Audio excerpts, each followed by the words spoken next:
Quel entrepreneur n'a pas besoin de trouver de nouveaux clients? Eh bien, écoute, je pense qu'à cette question, tout le monde a la réponse, c'est-à-dire personne. Et ce que je te propose ici, c'est à nouveau une formation gratuite que j'ai donnée dans mon groupe Facebook pour aider les personnes qui ont besoin de faire de la prospection téléphonique, d'apprendre vraiment les rudiments et quelques bonnes pépites pour des meilleures pratiques. Mais ça ne s'arrête pas à la prospection téléphonique puisque tu vas voir aussi une des meilleures méthodes que j'utilise pour répondre aux objections des clients. Donc, prends ton temps. Encore une fois, cette formation, elle est gratuite, elle t'est offerte, mais elle dure 1 heure. Tu vas probablement apprendre des choses assez intéressantes. En tout cas, c'est tout ce que je te souhaite. Fais-moi un petit feedback en commentaire, ça me fera toujours plaisir et lâche-moi un pouce si effectivement cette vidéo t'a plu. À très vite. Allez, si vous êtes chaud, on va parler prospection téléphonique à froid. C'était une demande de Patrice, j'espère que tu es là Patrice et que je vais savoir répondre à tes questions et tes challenges du moment. Hop là. Bon, on est en mode formation là, hein. Même si pour la fin j'ai prévu un petit support. L'idée c'est d'abord de vous expliquer un petit peu les quelques principes sur lesquels j'ai longtemps travaillé pour faire avancer les commerciaux que j'ai formés. Donc c'était vraiment pas un mensonge quand je disais que j'ai formé plus d'1 millier de commerciaux sur la prospection téléphonique et sur la vente d'une manière générale, puisque je faisais auparavant partie d'un grand groupe qui recrutait 300 personnes par an. Et ces 300 personnes passaient à chaque fois entre mes mains. Donc du coup, c'était vraiment l'une des premières préoccupations de leur part, c'était de savoir prospecter, savoir appeler dans le froid, bâtir des listes d'appels et bien sûr optimiser les ventes derrière. Donc c'est un peu ce que j'ai envie de vous partager là. Il y a quelques principes de base que je me suis rappelé parce qu'il y a quand même un moment que je n'ai pas fait ça. Et donc je rebondis sur Florent, je crois, j'ai un doute sur le prénom, qui effectivement pense que la première orientation à donner en ce moment serait plutôt de prospecter sur le web ou de communiquer sur le web. Je suis assez d'accord et je suis plutôt friand de ça. Sauf que la réalité, c'est que on a parfois aussi besoin de prospecter téléphoniquement ou sur le terrain et que le web peut avoir ses limites en fonction de certaines cibles. Je le sais particulièrement pour avoir un temps travaillé auprès des artisans du bâtiment et ce ne sont pas des gens qui passent leur temps sur Facebook. Donc si vous voulez les avoir, eh bien vous n'avez pas le choix, vous prenez votre téléphone ou alors vous allez sur le terrain pour les rencontrer. Yes, j'ai Raphaël. Salut Raphaël, je vais bien, écoute, je suis heureux d'être là avec vous, c'est le principal. Salut Christine. On a deux Christine, non Christine et Christiane, pardon, je regarde en même temps sur mon téléphone, du coup c'est tout petit, je suis un peu loin. Donc on va y aller sans perdre de temps puisqu'il y a déjà 7 personnes et je pense que les autres vont nous rejoindre, mais si on veut conserver cette plage plutôt pour l'apprentissage et le partage, autant pas perdre trop de temps dans les blabla. Je ne sais pas ce que vous en pensez. Hello Marion, hello Marie-Louise. Alors désolé pour les suivants que je ne pourrais pas forcément saluer parce que j'aurai pas toujours le nez sur le téléphone et je vais plutôt donc parler prospection comme c'est le cas et comme c'est le sujet qu'on a décidé d'aborder ici. Première des choses que je voudrais dire, c'est que la prospection ne doit pas être vue comme une bataille, comme un combat. Ouais, je suis gaucher, alors forcément quand j'écris je vous tourne un peu le dos, je suis désolé. Est-ce que vous voyez bien le tableau? Ouais, ils sont pas mal ces feutres. La prospection, c'est pas une bataille. C'est-à-dire que si vous pensez d'abord et que vous vous mettez dans une disposition psychologique où vous allez mener un combat, où il va falloir lutter, s'acharner pour obtenir ce que vous voulez, déjà vous partez pas bien. L'énergie sera pas bonne. Et forcément, vous allez mettre cette agressivité que le prospect va rapidement percevoir et ne pas bien supporter la plupart du temps. Donc, c'est déjà se mettre vraiment psychologiquement dans les bonnes conditions où la prospection, c'est l'occasion d'entrer en relation avec quelqu'un que vous avez envie de rencontrer physiquement ou à qui vous avez envie de faire des propositions, que vous êtes persuadé pouvoir intéresser. et que vous aimez profondément. Voilà, on va parler de sentiments, on va parler de relations d'amour avec vos prospects. Vous devez les aimer avant même d'appeler. Et c'est vraiment, si vous le faites comme ça, que vous aurez les meilleurs résultats et que vous serez dans la plus belle énergie. La deuxième chose, c'est que l'objectif d'une prospection téléphonique, du moins, c'est pas de vendre. Ou alors vous êtes des télévendeurs, mais vous n'êtes pas des commerciaux, vous n'êtes pas des entrepreneurs. Parce que l'objectif ici, c'est le rendez-vous, d'accord? Vous ne vendez qu'un rendez-vous. Et il ne faut pas perdre ça de vue, parce que sinon vous allez là aussi entrer dans un schéma où on y va au muscle, on y va à la force des bras, et c'est pas du tout l'objet. D'autant que, franchement, pour avoir fait aussi de la vente par téléphone, on est dans un autre schéma, c'est un autre délire, c'est pas la même approche.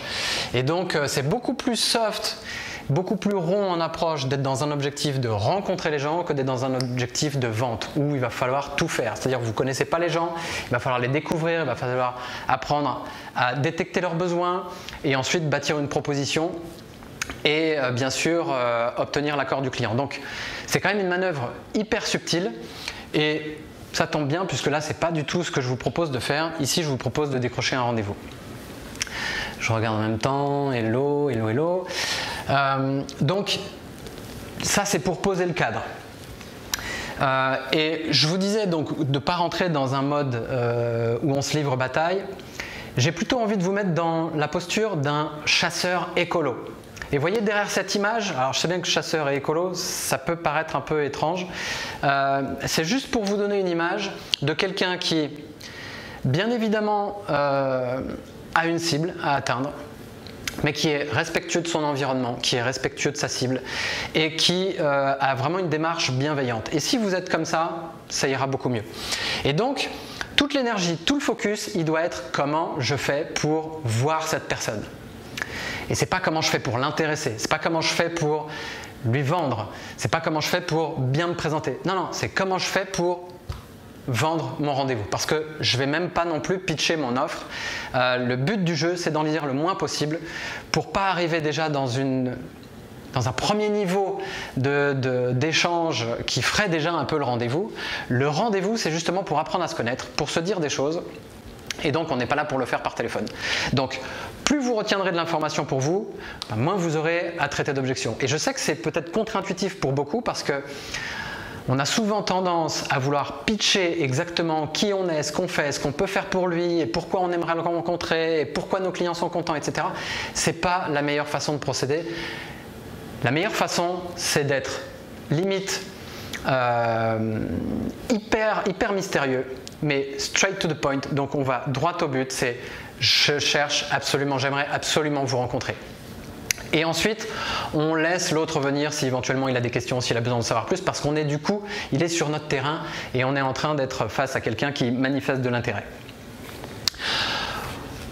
Ok, pour ça, dites-moi si déjà, avec ces principes de base, on est bien d'accord pour développer une vente et une relation non agressive, quelque chose de très en rondeur, mais qui, pour autant, donne un maximum de résultats quand c'est bien mené.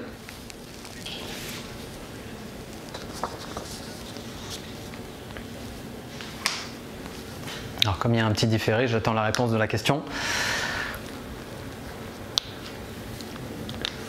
Est-ce qu'on est OK sur ce principe? Souplesse, bienveillance, on privilégie la relation et on a envie de se rencontrer, pas de faire la vente.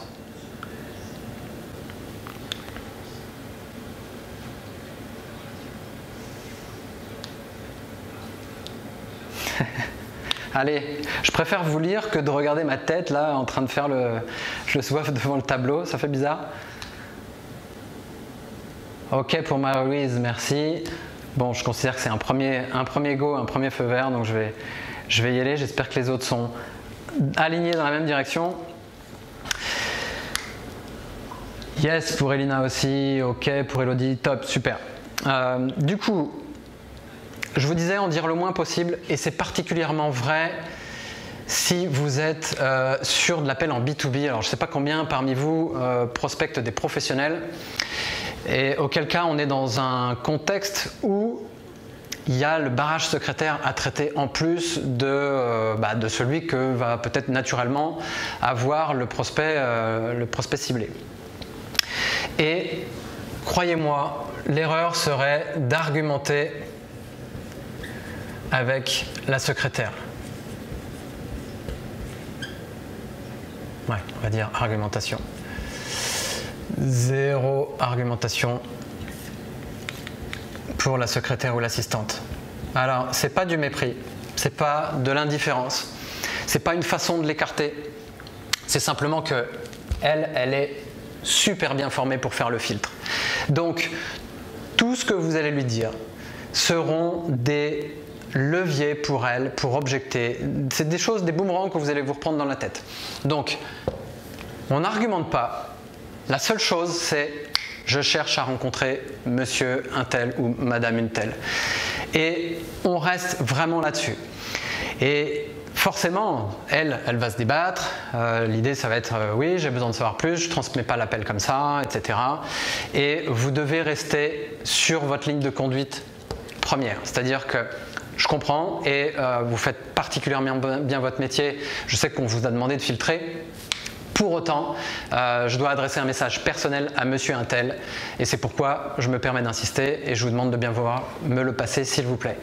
Donc, on ne sort pas de son chemin parce que si vous commencez à expliquer qui vous êtes, ce que vous faites, croyez-moi, tout ça c'est des billes sur lesquelles elle va faire « oui, il en a déjà reçu » et elle ne peut pas prendre la décision à la place de son patron. Elle ne peut pas savoir sur quoi lui il accepterait finalement d'être conduit, sur quoi il prendrait sa décision pour prendre le rendez-vous. Donc, ne parlez qu'à votre interlocuteur et préférez différer l'appel, renouveler l'appel s'il le faut pour avoir cette personne que vous visez et non pas commencer à mener votre argumentaire et votre quasi-rendez-vous parce que c'est ce qu'elle va vous amener à faire, sinon vous allez commencer à développer vraiment votre pitch auprès de la secrétaire. Ça c'est vraiment un conseil que je vous donne parce que la plupart du temps les gens se perdent là.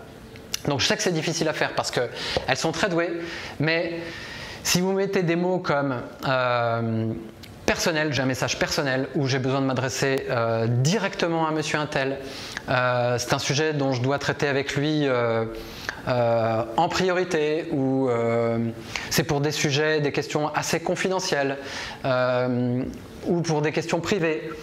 Dans ce cas, vous êtes en train vous-même de mettre les barrières pour pas que elle puisse encore vous bloquer. Et dans le doute, je ne vous dis pas de mentir, hein, mettez juste les bons mots par rapport à la démarche que vous entamez, mais vous allez de cette manière lui faire comprendre que, ou en tout cas lui mettre le doute sur le fait que, ah oui, effectivement, est-ce que je peux me permettre de bloquer ce type d'appel? Qu'est-ce qu'il y a derrière que j'ignore pour l'instant et qui est peut-être super important et prioritaire pour mon patron? Et donc, si vous restez là-dessus et vraiment très courtois, mais en même temps assez cash, assez froid, la plupart du temps vous passez. Ok? Donc ça c'est un petit conseil que je donne pour les appels en B2B. Alors ouais, j'ai quand même oublié un truc parce que je ne sais pas si beaucoup ont pris cette habitude, mais je vous parlais de zéro agressivité, zéro... Pas d'énergie rouge, pas de bras de fer. Moi, j'ai développé une méthode que j'appelle l'inertie douce. Et je ne sais pas si parmi vous, il y en a qui font des sports de combat, des arts martiaux. Et je vais m'appuyer sur l'exemple du karaté, parce que j'ai mon gamin qui fait du karaté, je vois un peu comment ça fonctionne. Et je pense que l'exemple est bon. Au karaté, si vous voulez parer un coup, vous ne vous avancez pas vers l'autre. Vous ne faites pas de geste qui va contre lui. Vous n'allez pas répondre à l'agressivité par l'agressivité. Mais au contraire, vous allez accompagner le coup. Si vous voulez que votre agresseur soit déstabilisé, alors quand il porte le coup, vous reculez en même temps que lui, pardon. Vous reculez, d'accord? Alors, mon corps est en arrière, ma jambe est en avant, et vous tirez l'autre. C'est-à-dire que vous allez vraiment accompagner, c'est pour ça que je parle d'inertie douce, parce qu'on n'est pas là pour se bagarrer. Vous allez tirer votre interlocuteur vers vous, dans le sens où il va, en allant exactement dans son sens, y compris pour le traitement de l'objection, et là, c'est vous qui allez le renverser. Donc vous allez finalement utiliser sa force retournez la situation à votre avantage. Je vais vous expliquer après comment on fait ça. Et c'est vraiment beaucoup plus puissant que lorsqu'on essaie d'être... Et ça m'a lassé les oreilles. Je crois que j'avais les oreilles qui saignaient à une époque. Des gens qui étaient toujours dans l'opposition de leurs prospects. Oui, mais non, mais vous savez que ce qu'il faut comprendre, c'est tout ce qui consiste à dire au prospect ou qui consiste à ne pas dire que vous l'avez entendu. C'est-à-dire que finalement, il vous donne une objection, mais vous en faites fi et boum, vous lui renvoyez un argument dans la tête. Et lui, qu'est-ce qu'il fait? Il se sent agressé de son côté et donc finalement vous avez le ton qui monte crescendo. Moi, ce que je vous propose, c'est d'accompagner son objection, de l'accueillir, de l'accepter pour lui renvoyer. Aussi intelligemment qu'il a pu vous le faire et tout en respectant la raison pour laquelle il objecte. Ok? Donc, c'est la méthode que j'appelle l'inertie douce et qui est vraiment en fait dans une démarche de zéro agressivité, 100% d'empathie. Comme le karaté. Est-ce que jusque-là, vous êtes toujours avec moi? Est-ce que ça vous parle?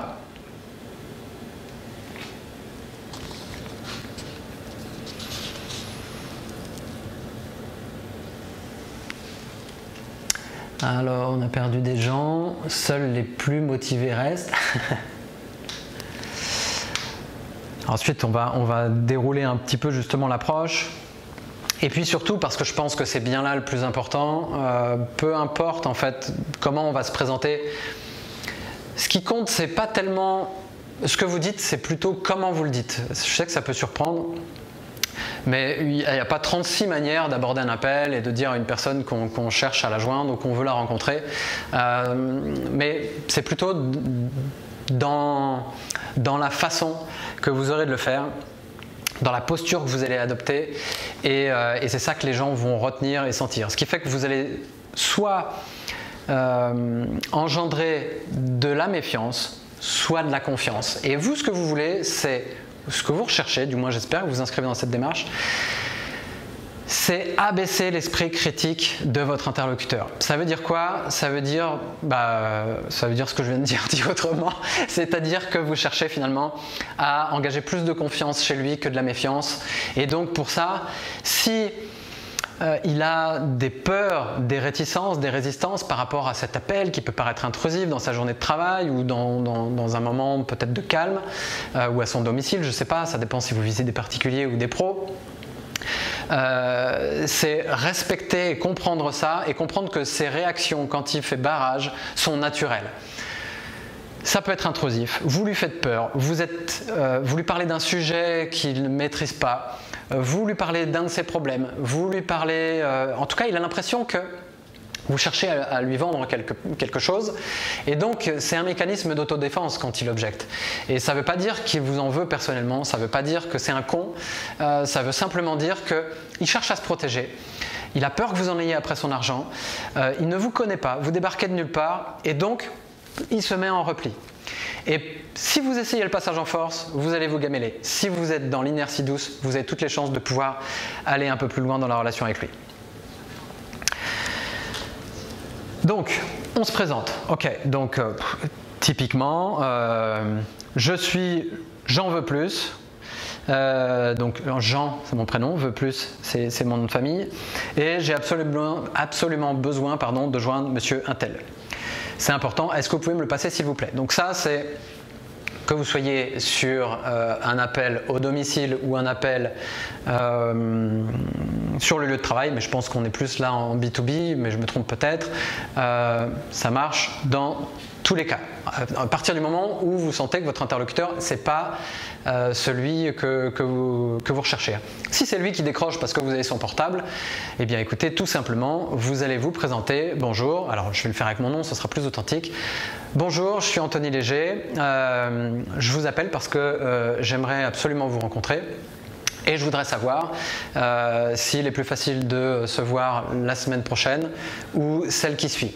Et vous terminez par une alternative. Alors là, vous vous dites, waouh, c'est super cash, il n'a rien dit, on ne sait pas quoi, on ne sait pas pourquoi. Et oui, vous avez raison, je ne dis rien et c'est précisément une des tactiques. C'est-à-dire que si vous forcez l'autre à vous poser des questions, vous êtes en train de créer l'échange. Vous êtes en train de faire en sorte qu'il soit curieux de vous, de savoir ce que vous lui voulez, qui vous êtes, ce que vous faites. Et là, vous commencez à rentrer dans une relation qui se crée. Si vous lui dites tout d'un bloc, d'abord, vous ne lui laissez pas le temps de respirer. Donc, il vaut mieux faire très court en amorce. Et ensuite, prendre le temps de créer cet échange. Même si l'une des règles, c'est qu'un appel en prospection à froid doit durer moins d'1 minute. Les appels les plus courts sont ceux qui fonctionnent le mieux. Plus vous allez passer du temps au téléphone, plus c'est symptomatique d'une argumentation qui va trop loin. Donc vous êtes en train de faire le rendez-vous et ça ne sert plus à rien de voir votre prospect parce que vous êtes en train de tout lui dire et la relation ne se crée pas par téléphone. En tout cas, ce n'est pas ma conviction. Et plus vous devez essayer de faire droit au but. Ok ? Donc ça c'est une proposition que je vous soumets, c'est d'en dire d'emblée le moins possible. Après j'utilise une technique moi à laquelle j'ai donné un nom et qui s'appelle l'évidente notoriété. L'évidente notoriété c'est un truc, alors j'ai emprunté ça à la communication persuasive, enfin c'est à ma sauce. Et j'ai remarqué que ça fonctionnait particulièrement bien. Je vais vous expliquer ce que c'est, ça sera plus clair.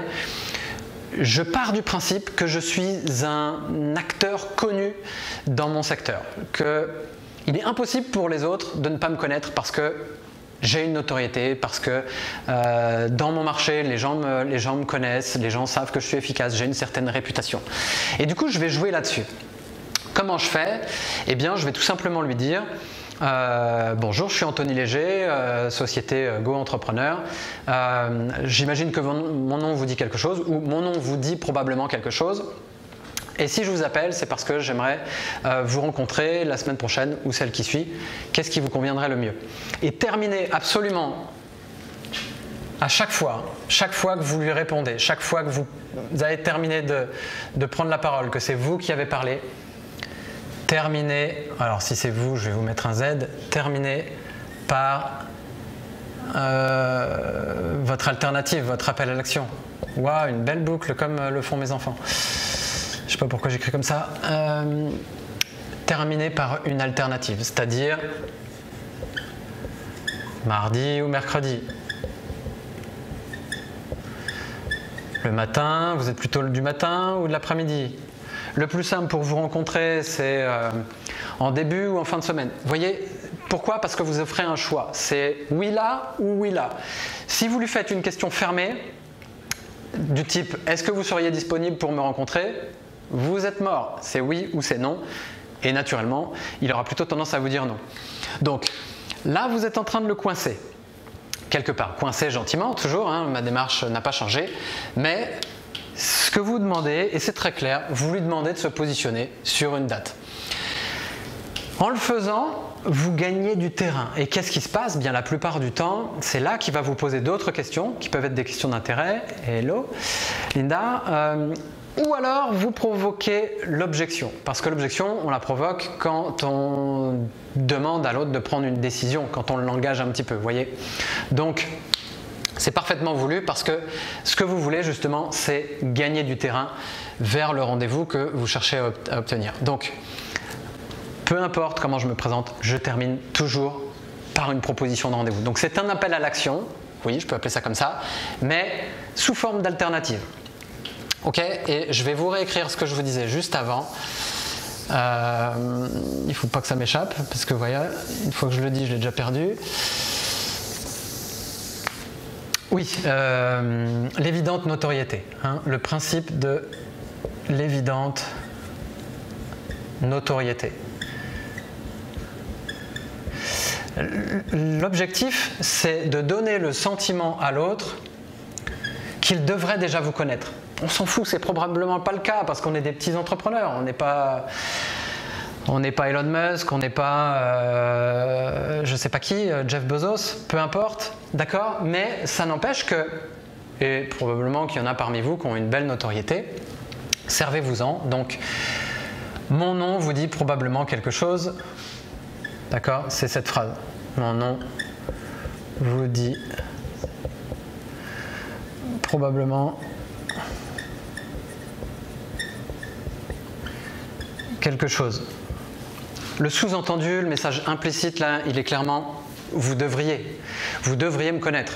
Et pourquoi? Parce que après vous pourrez le développer si la personne vous dit ah bon et pourquoi je devrais vous connaître ou pourquoi votre nom devrait m'être familier? Bien tout simplement parce qu'aujourd'hui la société Go Entrepreneur est une des sociétés majeures pour accompagner les entrepreneurs à clarifier leur message, leur offre et à générer plus de ventes. Ok, donc, et là, vous en dites un peu plus. De fait, vous préférez que l'on se voit mardi ou mercredi? Ok, je viens de terminer d'en dire plus à mon prospect pour répondre à sa question ou à une objection si c'était une objection. Et boum, je reclose sur ma proposition alternative, sur mon appel à l'action.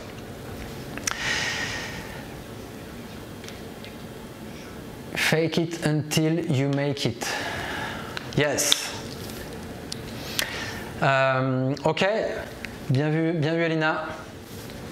Donc voilà comment on peut tout simplement créer l'amorce. Alors derrière, ce n'est qu'un jeu de questions-réponses. On peut, et je peux vous aider à le faire, éventuellement on peut créer un échange là-dessus. Moi ça m'amuse.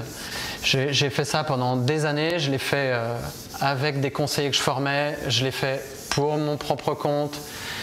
Je l'ai fait dans différentes activités, ça m'a lassé un peu aujourd'hui, mais je peux vous dire que je me suis pas mal amusé avec ça. Et donc de trouver des petites combines comme ça. Donc ce qu'il faut, c'est trouver votre pitch de départ, un truc tout simple. Mais quand je dis pitch, c'est pas présenter les activités de votre société en long, en large et en travers, c'est très direct, je cherche à vous rencontrer. Et ça pourrait être la semaine prochaine ou celle qui suit, selon ce qui attire votre préférence. Maintenant, qu'est-ce qui va se passer derrière ça? Encore une fois, peu importe comment vous avez posé le premier pavé, vous êtes sûr que derrière, vous allez vous récupérer des objections ou des questions. Et j'ai créé un support pour ça, donc je vais changer de caméra, je vais vous retrouver de l'autre côté, je fais bouger le fil de mon micro, bougez pas, on va changer ça, hop là. Comme ça, je vous fais visiter mon bureau. Normalement, vous m'entendez toujours. Hop là. Et je vais vous partager l'écran.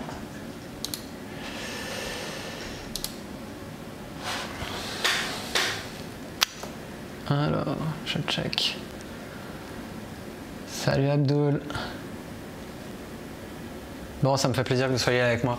J'espère que le sujet vous plaît et que vous aimez l'approche.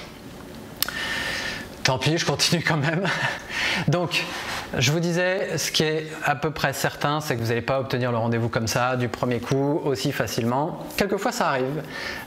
Et justement, parce qu'on en dit tellement peu qu'il y a une forme de curiosité que ça éveille chez l'autre. Et c'est tellement assez inattendu parce que les gens aujourd'hui, et ça c'est plutôt un argument pour vous, sont tellement mal démarchés, tellement prospectés par des gens qui cherchent à toute fin à leur vendre quelque chose que quand vous avez une démarche qui change un peu de ça et qui propose tout simplement une rencontre et que vous avez une posture douce et que vous ne cherchez pas à rentrer dans le tas, eh bien ça se passe souvent beaucoup mieux et quelquefois on décroche le rendez-vous comme ça. Alors pour ne pas le perdre, quand le rendez-vous est un peu pris rapidement, il y a une petite astuce aussi que j'avais mise en place avec mes conseillers, c'était de dire, parce que le sentiment c'est toujours la peur que la personne ait pris sa décision rapidement d'accepter le rendez-vous et du coup qu'elle annule. Placez cette petite phrase à la fin. Voilà. On a donc convenu d'un rendez-vous mardi prochain à 16 h. Sachez que je n'ai pas pour habitude d'annuler mes rendez-vous. Par conséquent, si vous n'avez pas de mes nouvelles d'ici mardi 16 h, c'est que je serai bien présent au rendez-vous à la date et l'heure convenue. Quand vous dites ça, il y a toujours un message implicite derrière qui est de dire Moi, j'annule pas mes rendez-vous. Je suis quelqu'un de fiable, donc déjà, vous montrez une posture très pro, et en plus, ben, vous invitez, ou en tout cas implicitement, la personne à respecter les mêmes valeurs. C'est-à-dire que si vous n'annulez pas, eh bien probablement qu'elle non plus n'aura pas envie d'annuler. Ok, vous voyez la démarche? Alors maintenant, ah oui, alors comment je peux faire pour voir? Attendez, on va essayer. Je vais... Ouais, si, ça marche. Oh, c'est top. C'est cool. Donc, comment traiter les objections lors de cet appel téléphonique prospection à froid? Eh bien, déjà, je tiens à préciser qu'une question, ce n'est pas une objection. Donc une question, ça marque un intérêt, ça peut être le signe d'une incompréhension, d'un doute, d'une crainte. Donc c'est souvent de notre faute, on s'est mal exprimé, on n'a pas été clair, ou on a peut-être été trop vite. Et donc quelqu'un qui pose la question, mais dites-moi un peu plus, qu'est-ce que vous faites? Mais attendez, je ne vous connais pas, qu'est-ce que vous me voulez? C'est vrai que selon le ton avec lequel le dit la personne, ça peut paraître un petit peu agressif, mais n'y prêtez pas attention. Encore une fois, rangez-vous plutôt de son côté à vous dire ouais, c'est normal, à sa place j'aurais réagi pareil, donc j'accepte qu'il fasse ça. Et c'est simplement que j'ai peut-être pas été assez loin, pas été assez bon, ou alors que ma technique est en train de fonctionner parce que je lui en ai dit tellement peu qu'il a envie d'en savoir plus. Donc je gagne du terrain, et c'est vraiment toute cette tactique. Donc simplement, on va répondre à une question comme à une question. Mais quand vous le faites, donc s'il a besoin d'en savoir plus, ok, mais dites-moi que fait la société Tartampion. Bien écoutez, si vous ne connaissez pas, d'abord, ça renforce l'intérêt qu'on peut avoir à se rencontrer, parce que si je n'ai pas présenté mes activités, et je vous prie de m'en excuser, c'est parce que j'étais persuadé que vous connaissiez déjà, et boum, je redonne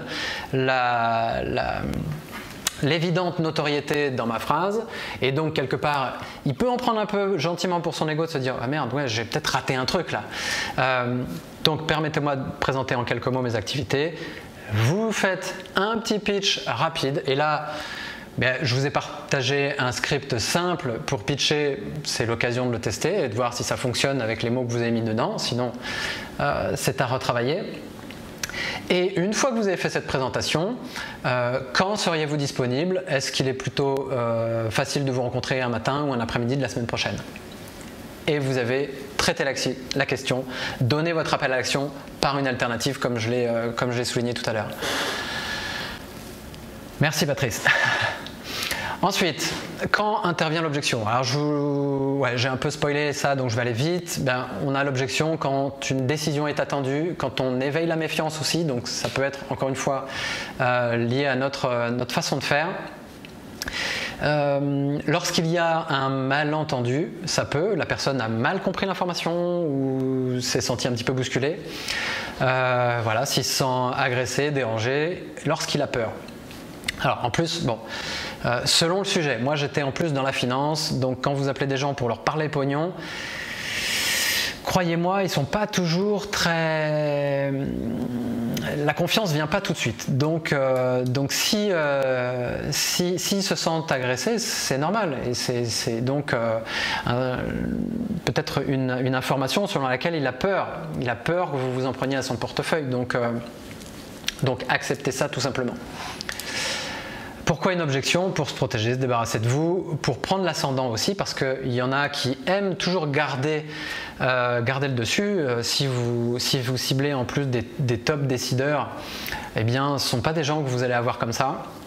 Donc il y a des gens qui aiment garder le lead, qui aiment jouer des costauds. Là pour une fois, c'est peut-être pas vous qui serez agressif dans votre approche, mais ça peut être l'autre qui vous bouscule un petit peu. Ok, c'est le jeu, faites avec. Mais ça peut être aussi pour vous tester. Et donc surtout, perdez pas la face, ne vous laissez pas déstabiliser. Alors, j'ai créé une petite méthode en 4 étapes simples et toujours non agressives pour répondre à l'objection. Et c'est là toute la force de cette méthode, c'est-à-dire que si je révolutionne rien avec la présentation, hein, le pitch de départ, ça c'est clair.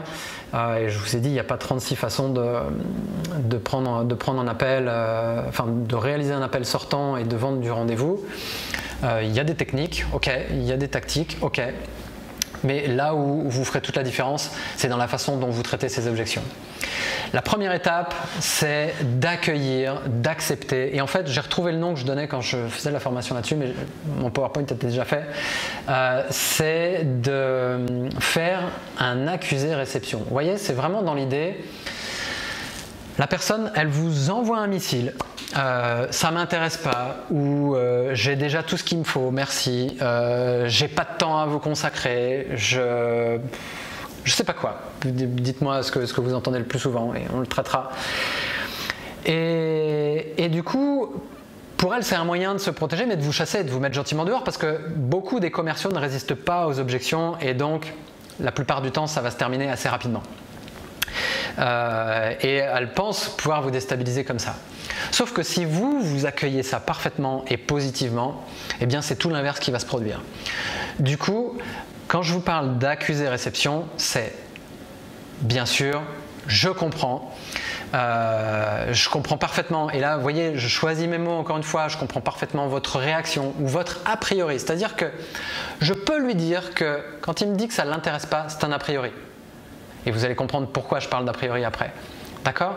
Et donc, quelque part, j'accuse réception en lui disant « je comprends parfaitement, je sais que c'est un a priori ». Bah oui, parce que on ne se connaît pas, d'accord? Et donc, c'est exactement ce que vous allez pouvoir lui dire. Dans la deuxième phase, qui est d'abonder, c'est-à-dire je vais en rajouter pour aller dans son sens, salut Olivier, et pour renverser la vapeur, comme je vous le disais tout à l'heure. Du coup, je comprends parfaitement, je ne sais même plus comment je l'ai tourné, je comprends parfaitement votre réaction, votre a priori. Je peux lui dire, j'aurais probablement réagi comme vous. C'est d'ailleurs la première réaction de mes clients. Donc qu'est-ce que je suis en train de lui dire? Que tout le monde, avant d'être client chez moi, a réagi comme lui. Sous-entendu, il peut donc devenir client, il a le bon comportement. Lol. Et donc, ici, je peux vraiment continuer à aller dans ce sens. Je comprends votre réaction, je comprends parfaitement votre a priori, tout simplement parce que nous ne nous connaissons pas. Voilà, je pourrais rajouter ça ici. C'est un a priori parce que nous ne nous connaissons pas. Ok, donc logique que ça ne l'intéresse pas. Et comment pourrait-il en être autrement puisque je lui ai rien dit, je ne me suis pas présenté, je ne vois pas sur quoi il pourrait manifester un intérêt, c'est une évidence pour moi. Et à partir du moment où je vois ça comme une évidence, j'accepte parfaitement et je ne me sens moi-même pas agressé, ce qui fait que je n'aurai encore moins l'envie d'agresser l'autre. Donc, je vais exactement dans son sens. Ok, j'aurais probablement réagi comme vous. C'est d'ailleurs la première réaction de mes clients. Et derrière, donc là, c'est ce que je vous disais dans l'inertie douce, hein, j'ai accompagné le coup vraiment dans le sens pour le faire un petit peu, pour le déstabiliser, pour le déséquilibrer. Et une fois que c'est moi qui ai la force, je renvoie la vapeur. Ok? Et comment je fais ça? Je traite. Si je me permets d'insister, c'est que je suis convaincu de l'intérêt que nous avons à nous rencontrer maintenant. Ou que je suis convaincu que mon approche peut vous intéresser car elle est vraiment très différente de ce que proposent les autres acteurs sur le marché, etc. En fonction de ce qui vous a dit avant, en fait vous allez collecter un certain nombre de billes et que vous allez vous resservir cette fois comme des arguments qui pourront se retourner gentiment contre lui. Ok, donc là vous rebalancez dans l'autre sens et vous proposez surtout, c'est tout ce que je vous disais tout à l'heure, alors je regarde par là à chaque fois parce que c'est là qu'il y a mon tableau blanc, vous terminez par cette alternative. Dites-vous que si vous ne terminez pas par cet appel à l'action, il ne se passera rien. Enfin si, je sais ce qui se passera. Il se passe que vous êtes en train d'alimenter une conversation qui va durer des minutes, sur lesquelles vous ne demandez jamais à l'autre de se positionner sur un rendez-vous, et qu'à un moment donné, c'est lui qui vous a mis à poil de tous vos arguments, de toute votre énergie, de toute votre patience, et il ne se passe plus rien. Donc, s'il y en a qui font de la pêche parmi vous, vous savez, quand on pêche, je ne suis pas un grand pêcheur du tout, hein, c'est juste pour l'image. Quand on pêche, qu'est-ce qui se passe? On a ferré, excusez-moi pour l'image, mais c'est juste pour illustrer. Quand on a ferré le poisson, qu'est-ce qui se passe? Il tire et le bouchon plonge, ok? Et on sent effectivement qu'il tire sur le fil, sur la canne. Je remonte ma ligne progressivement. Et qu'est-ce que je fais? Je ne tire pas d'un coup, d'abord parce que ça pèterait la ligne, ensuite parce que je risque de blesser le poisson. Et rappelez-vous, on est, si tant est qu'on soit des chasseurs, on est avant tout écolo, respectueux de l'autre et de l'environnement.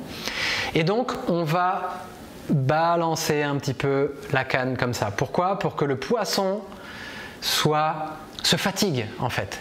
Et vous allez devoir faire pareil. C'est-à-dire que plus vous lui demandez de vous dire quand il accepte de vous rencontrer, plus à un moment donné ça devient difficile pour lui de vous rebalancer d'autres objections et de vous dire non, de vous dire non, de vous dire non, ou de se trouver des excuses plutôt pour vous échapper. D'accord? Vous vous traitez avec beaucoup d'efficacité en vous servant de ce qu'il vous dit et en allant vraiment dans son sens. Et rencontrons-nous la semaine prochaine et vous serez convaincu que vous avez fait le bon choix en décidant de me rencontrer.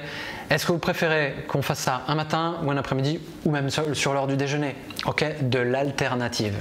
Et à chaque fois que vous avez répondu à une question, sinon vous perdez du temps et vous vous fatiguez vous-même. Prenons un autre exemple sur une autre objection. Et après, je suis ok pour recevoir les vôtres. Hein. Là, j'ai construit ça un peu avec... J'ai construit ça avec des exemples qui sont toujours les mêmes. Là, juste un truc aussi qui est juste génial dans la vente, c'est que nos prospects ne sont pas très inventifs. Quel qu'il soit, quel que soit votre marché, ils réagissent tous pareil. Pourquoi? Parce que on est face à la psychologie humaine, donc vous entendrez toujours les mêmes objections. J'ai pas d'argent, j'ai pas le temps, faut que je réfléchisse, faut que j'en parle à mon cheval, à ma femme, c'est pas le bon moment, ça ne m'intéresse pas. Et du coup, une fois que vous avez commencé à rédiger vos réponses à ces objections, une fois que vous avez créé un script avec statistiquement des bons retours, c'est-à-dire que vous n'aurez jamais la méthode magique qui vous donne 100% d'acceptation. En revanche, vous allez bâtir au fil de vos appels une méthode un peu tout terrain, quelque chose qui statistiquement vous offrira le meilleur résultat. Et c'est ça que vous devez garder. Quand vous avez des bonnes stats, vous ne touchez plus à rien. C'est que ça marche. Ok? Et donc, il faut aussi accepter l'échec quand on est dans la prospection, comme dans la vente, parce qu'on va se prendre une majorité de veste. C'est le jeu et c'est ok, et c'est comme ça qu'on se renforce. Donc, pourquoi je vous dis ça? Parce que le côté génial de ça, c'est que le client, par son manque le prospect, par son manque de créativité, d'inventivité, ne vous surprendra pas par ses objections. Du coup, vous aurez toujours une longueur d'avance sur lui pour lui répondre, parce que vous aurez scripté ça. L'erreur que vous feriez, ce serait de ne pas scripter vos appels. Ce serait de ne pas scripter vos appels aux objections. Tout le temps que cette méthode, elle n'est pas là, elle n'est pas par cœur dans votre tête pour l'avoir fait des centaines de fois. Donc, tant que vous êtes hésitant, raccrochez-vous à quelque chose, pratiquez, pratiquez, pratiquez, et c'est comme ça que vous deviendrez excellent. Et du coup, ensuite, vous aurez un tel entraînement, une telle masse critique de retour de vos clients, des objections, vous les aurez toutes épuisées. Et du coup, vous aurez bâti une liste, tiens, quand on me dit ça, j'ai vu que ça, c'était la meilleure réponse à offrir. Et après, vous jouez sur du velours. Autre exemple, donc je vous disais du coup, quelqu'un qui vous dit « j'ai déjà tout ce qu'il me faut ». Première étape, l'accusé-réception, j'accompagne le coup et là on va pouvoir lui dire « j'en suis certain ». Et vous pouvez rajouter à ça, c'est d'ailleurs la preuve que je m'adresse à la bonne personne. Ok, voyez le positif dans l'objection que vous envoie la personne. Parce que si quelqu'un vous dit que il a déjà ce qu'il lui faut, d'accord, il est équipé, il est bien entouré, il a déjà une solution, il a déjà un conseiller, il a déjà ceci, il a déjà cela, il a déjà quelqu'un qui fait votre job en gros. C'est ce qu'il est en train de vous dire. Dites-vous intérieurement en regardant le verre à moitié plein que yes, vous avez le prospect le plus qualifié parce que s'il a déjà quelqu'un qui fait ce job-là, c'est que c'est bien quelqu'un qui s'intéresse à ce que vous faites. La seule chose, c'est de trouver la faille dans le système. Qu'est-ce qui pourrait vous rendre meilleur que les autres? Qu'est-ce qui aujourd'hui vous différencie sur votre marché? Et comment vous pouvez vous servir de ça pour remettre en cause ses choix? Ok? Donc, dites-lui que pour vous, c'est une super nouvelle. Ok? Donc, j'en suis certain que vous êtes déjà entouré. Et c'est même pour ça que je vous appelle. Parce que je sais que je m'adresse à la bonne personne en vous appelant. Et que vous êtes le type de personne avec lesquelles nous aimons travailler. Je peux lui dire ça, que vous êtes le type de client que l'on sait satisfaire. Mettez des mots positifs et vous allez l'enchanter, votre client. En tout cas, vous allez vraiment le surprendre dans la façon de mettre de l'empathie, de la bonne humeur dans votre appel. Vous voyez un peu zéro agressivité, 100% positif. Et vous avez quelqu'un derrière qui déjà vous a pas raccroché au nez, qui continue avec vous parce que vous ne le malmenez pas. Et ça, c'est assez rare dans un monde où il y a quand même beaucoup d'agressivité dans la vente. Ensuite, vous traitez. Ça me donne donc d'autant plus d'intérêt à vous rencontrer et à voir ensemble. Je sais pas, je pourrais dire s'il y a une opportunité à vous aider, si je peux vous apporter plus de valeur, si je peux... ok, en tout cas, je pourrais même lui dire que je vous propose un deal. Ok, rencontrons-nous. Je suis convaincu de l'intérêt que vous percevrez dans cette rencontre. Et c'est vous qui déciderez, à l'issue de ce rendez-vous, de l'opportunité de poursuivre la relation, de se revoir ou non. Vous préférez donc qu'on se voit mardi ou mercredi la semaine prochaine? Qu'est-ce que vous lui dites? Vous lui dites, monsieur, je respecte, monsieur ou madame, je respecte votre libre arbitre. C'est vous qui me dites si ça valait le coup qu'on se rencontre et s'il faut donc aller plus loin, ou si on en reste là parce que je ne fais pas la différence, parce que ça ne vous intéresse pas, et cette fois c'est confirmé, mais au moins on s'est donné l'occasion de le savoir. Et vous voyez dans quelle direction j'engage vraiment mes prospects, la relation. Voilà comment je lui parle, et j'utilise un maximum d'outils et de communication persuasive pour être dans son sens et dans mon intérêt aussi pour provoquer cette rencontre. Et encore une fois, je n'oublie pas mon alternative. Alors, comme je vous dis à chaque fois de traiter une question ou une objection à chaque fois par une alternative, soyez gentil de les renouveler de temps en temps, sinon vous allez vraiment le saouler. Donc si vous lui dites mardi, mercredi, comme je l'ai fait là 2-3 fois, à un moment donné il ne va plus en pouvoir, changez de temps en temps.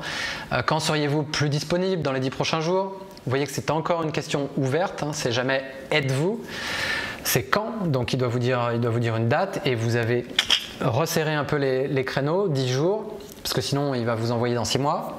Et ça c'est une technique aussi pour vous rejeter. Donc là vous êtes simplement en train de jouer un petit peu différemment sur les mots.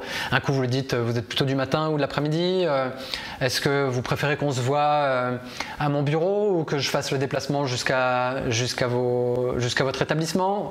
Trouvez d'autres façons de mener vos alternatives, le tout étant toujours de lui proposer cette rencontre. Okay, c'est le seul enjeu là et c'est celui sur lequel vous ne devez absolument pas lâcher la bride parce qu'elle est douce, elle est bien menée et c'est ça qui fera la différence pour vous. Et c'est ça le principe de l'inertie douce. Ok, donc zéro agressivité, 100% d'empathie. Ça fait 50 minutes qu'on est ensemble déjà.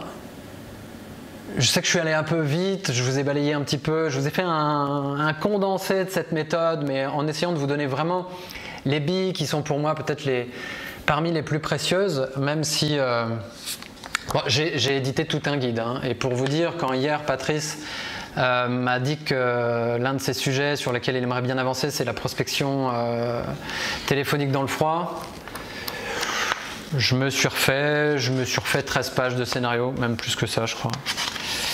Bref, donc il y a de la matière, il y a vraiment de la matière et on peut jouer sur différents scénarios. Allez-y, donnez-moi les objections les plus difficiles pour vous à traiter et exerçons-nous. Qu'est-ce que je n'ai pas traité là? À quoi je n'ai pas répondu dans vos préoccupations? Qu'est-ce qui vous aiderait pour faire mieux encore? Voilà, c'est quoi qui vous bloque ou... Allez-y, je vous écoute.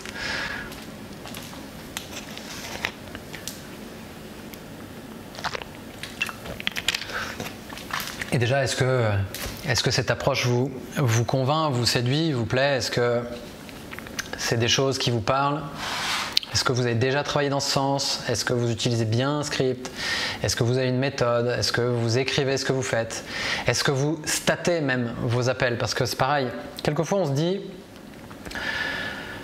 Ah, je suis nul en vente, je suis nul en prospection téléphonique, je suis ceci, je suis cela » et on a tendance à s'auto-flageller et à se punir un peu, et déjà ça fait pas bien au moral, et c'est pas une bonne chose. C'est pas une bonne chose, surtout si on le dit dans le vide. La meilleure façon de le savoir, je suis toujours là? Ouais, ok. Comme j'ai pas de retour, j'ai eu un doute sur le fait que ça fonctionne toujours. Qu'est-ce que j'étais en train de vous dire? Ouais. Je me saoule tout seul. Le fait qu'on ne se donne pas de statistiques, en fait la seule façon, voilà, j'ai repris le fil, la seule façon de savoir si on est bon ou pas, c'est de poser des chiffres, ok? Donc quand vous faites des campagnes de prospection téléphonique, d'abord, vous vous bloquez un créneau, vous êtes à fond sur une liste d'appels, vous avez peut-être 100 noms, 100 numéros de téléphone devant vous, et vous vous fixez un objectif. Pas un objectif en temps, surtout pas, un objectif en nombre de rendez-vous pris. Parce que l'enjeu, c'est pas de passer du temps au téléphone. Le problème des gens qui font ça, c'est que si vous dites ok, je fais 1 heure de prospection téléphonique, vous allez vraiment passer 1 heure, ça j'en suis sûr. Et à 1h01, vous arrêtez, quel que soit le résultat. Et vous serez content. Même si vous avez 0 rendez-vous, vous serez content parce que vous avez fait 1 heure. Vous avez le sentiment d'avoir accompli votre devoir. C'est là l'erreur. Votre objectif, c'est d'avoir du rendez-vous. Il n'y a que ça qui va faire avancer votre business. Donc fixez-vous un objectif en termes de prise de rendez-vous. Ok, si vous avez un objectif en termes de prise de rendez-vous, derrière, ça va vous permettre aussi de calculer votre taux de conversion. Donc, vous avez 100 personnes à appeler et vous voulez, je ne sais pas, 2-3 rendez-vous, ce qui serait un score honorable, compte tenu des gens que vous n'allez pas avoir, qui vont vous demander d'être appelés, etc. Du coup, vous notez, vous mettez une colonne dans laquelle vous mettez le nombre de numéros composés, le nombre d'appels argumentés, c'est-à-dire la fois où vous avez eu votre interlocuteur au téléphone. Vous pouvez même aussi mettre une colonne du nombre de fois où vous avez eu la secrétaire. Le nombre de rendez-vous obtenus, le nombre de refus fermes et définitifs. Okay, un refus ferme et définitif, c'est seulement quand il vous dit « non, ça ne m'intéresse pas et je ne veux plus jamais que vous m'appeliez ». Et dans ce cas, ce que vous faites, c'est que vous faites une sortie positive, là aussi pour votre morale, c'est très bien, écoutez, je respecte, je suis déçu de ne pas avoir réussi à vous convaincre aujourd'hui, mais ça ne fait rien et je vous souhaite une agréable journée, j'espère pouvoir vous rencontrer prochainement ou je me permettrai de renouveler mon appel d'ici 6 mois si toutefois vous changez d'avis ou je sais pas, un truc comme ça, mais sortez positivement de la relation, c'est toujours plus bénéfique. Donc vous posez des statistiques et c'est seulement à l'aide des statistiques que vous dites si vous avez un travail qui mérite d'être renforcé et quel est là où est-ce que le bas blesse. Est-ce que vous ne faites pas assez d'appels et donc c'est normal que vous n'ayez pas assez de rendez-vous? Est-ce que vous ne faites pas assez de conversions? Ça veut dire que votre script n'est pas bon ou que vous avez du mal à traiter les objections et là vous allez pouvoir analyser les choses. Alors, autocritique, oui. Christine, qu'est-ce que ça veut dire autocritique? Est-ce que tu veux me demander si tu veux t'autocritiquer ou... Oui, enfin je suppose que c'est ça, mais ok, dites-moi ce que vous avez envie d'exprimer de toute façon. Personne, je fais pas d'appel à froid, pas vraiment de questions. Oui, je sais comment tu fonctionnes, Olivier. Ok, c'est ok. Et auquel cas, il y a peut-être un jour où ça changera. Peut-être qu'un jour, tu voudras faire du business en entreprise et une des meilleures façons de les toucher, c'est quand même de prendre son téléphone. Objection, je préfère travailler avec une entreprise qui a déjà une expérience dans le tourisme. Ok, alors pourquoi il te dirait ça? Attends, j'essaie de me rappeler ton activité. Publicem ou je sais plus comment c'est le nom de ton activité, mais je vois plus exactement. Je préfère travailler avec une entreprise qui a déjà une expérience dans le tourisme. Ok, donc bon, en gros, ça ne m'intéresse pas. Ou là, il y a un a priori fort ou une réserve par rapport à ce qu'on peut faire, la valeur ajoutée qu'on peut apporter. Et auquel cas, encore une fois, je comprends j'entends votre remarque et je la trouve tout à fait pertinente. Je peux vraiment aller dans ce sens, lui redonner raison de ce qu'il me dit.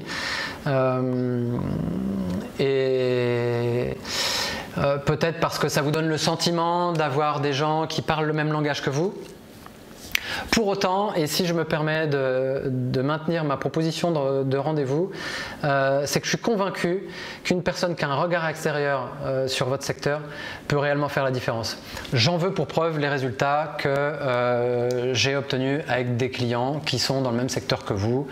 Voilà. Donc là, peut-être que je vais un peu loin, à voir si c'est trop long ou pas, si lui m'écoute ou s'il est déjà parti ailleurs. Et sinon, donc encore une fois, je termine par la prise de rendez-vous. Et pour ça, accordez-moi 20 minutes de votre temps, montre en main. Alors, si tu peux faire ton rendez-vous à 20 minutes, sinon tu donnes le temps dont tu as besoin. Mardi ou mercredi la semaine prochaine. Ok, donc je la refais. Je comprends votre remarque et elle me semble tout à fait pertinente, probablement parce que ça vous donne l'impression de pouvoir parler le même langage et du coup d'être sur la même longueur d'onde. Pour autant, et si je me permets de maintenir cette idée de se rencontrer, c'est que je suis convaincu qu'un regard extérieur peut faire toute la différence. C'est exactement ce qui s'est passé pour mes clients. Et j'aimerais 20 minutes de votre temps la semaine prochaine pour vous en convaincre. Ça peut être mardi ou mercredi, qu'est-ce que vous préférez?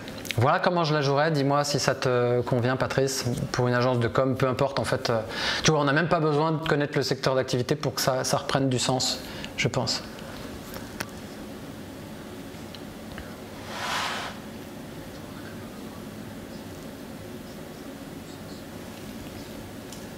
Je m'entends en écho là avec mon téléphone.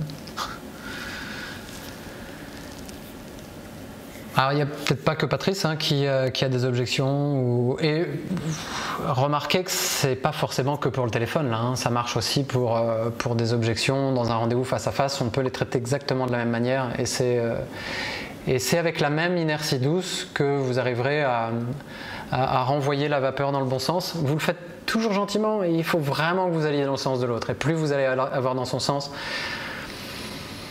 plus il va baisser sa garde. Comme je vous disais, abaisser son esprit critique, c'est donc mettre sa méfiance de côté et engager plus de confiance dans la relation. Et quand vous faites ça, vous êtes vraiment, vraiment en train de gagner du terrain. Ok, si ça te va, Patrice, stop. Alors, ça fait 1 heure qu'on est ensemble et j'ai d'autres impératifs, mais n'hésitez pas si vous avez d'autres objections comme ça, si le sujet vous plaît ou vous semble important, si vous avez besoin de le travailler, n'hésitez pas à mettre un commentaire. De toute façon, ce live il restera dans le groupe ici et vous pourrez donc le voir en replay, en différé. Et auquel cas, dites-moi ce qui vous bloque, ce qui vous plaît pas, ce que vous changeriez, ce que vous feriez autrement et voir comment on peut aller dans un sens qui convienne à tout le monde ou au plus grand nombre.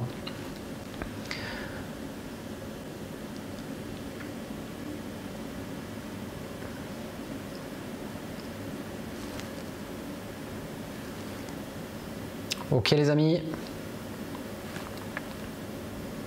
Pour ceux qui veulent aller plus loin, donc je peux remettre vraiment à plat tout ce script comme j'ai commencé à le faire. Bon, je pense que ça demande quand même du taf, je vous le cache pas, parce qu'en fait, comme c'est une méthode que j'avais adaptée dans un secteur d'activité particulier, et donc il y avait du vocabulaire très métier, etc. Plus des choses qui étaient liées au contexte dans lequel on le faisait, il faut que je le retravaille.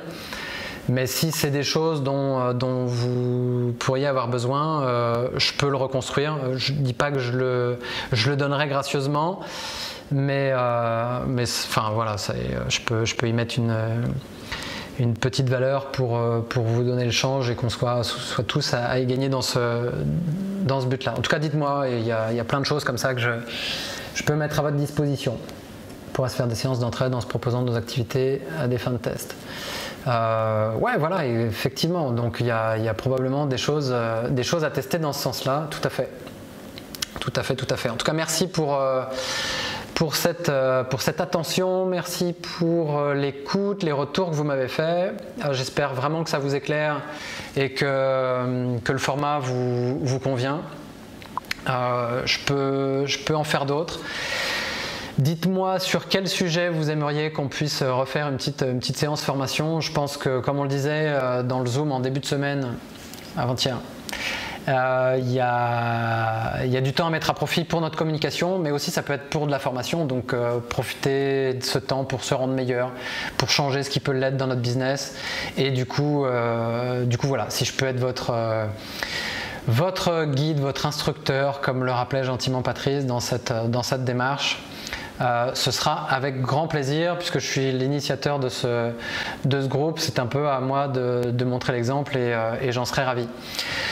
Merci Marion aussi, merci à vous. Je vous souhaite une magnifique journée. Il fait beau, donc si vous avez l'occasion d'être un peu dans le jardin, parce que c'est juste le périmètre auquel on a le droit, ben, profitez-en, portez-vous bien, prenez soin de vous et de vos proches. Et je vous dis donc à très vite dans le groupe et pour d'autres sujets si le cœur vous en dit. Ciao, ciao!